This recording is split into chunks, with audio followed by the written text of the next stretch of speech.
Okay, so let's look at worksheet 10.9. Question number 8 says, sketch a titration curve of acetic acid with potassium hydroxide. So that means in my burette, I'm going to have potassium hydroxide, and in my flask, I will have acetic acid. So my titration curve will have milliliters of potassium hydroxide, and this will have pH.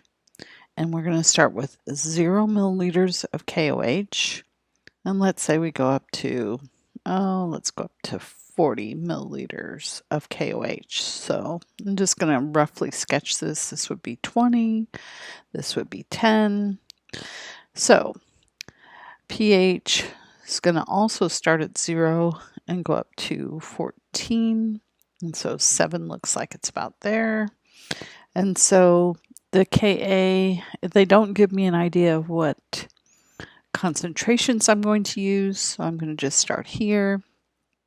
And since I have a weak acid, acetic acid's a weak acid, it will have a shoulder region.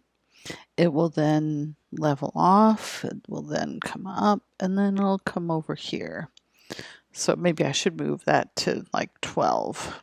Okay, so the equivalence point is going to be at the midpoint from the highest to the lowest. And that looks about it, and I would follow that down.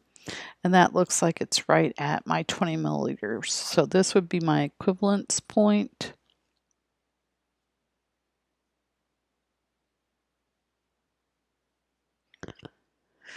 And then it asks me also to mark the half equivalence point. So this would be 20, half of that would be here. So this would be my half equivalence point.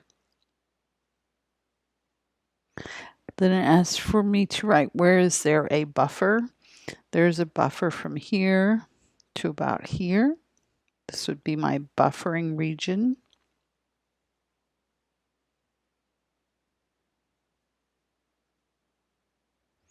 Then it asks for where's the pH controlled by the acetic acid, and that would be in the same region for my buffering region. This is the pH that's controlled by acetic acid, and the pH controlled by potassium hydroxide would be from here, my equivalence point, up. So from here to here, my pH is controlled by KOH. I did go through this a little bit more detail in the lecture video I have for this, so let me know if this isn't sufficient. Thanks.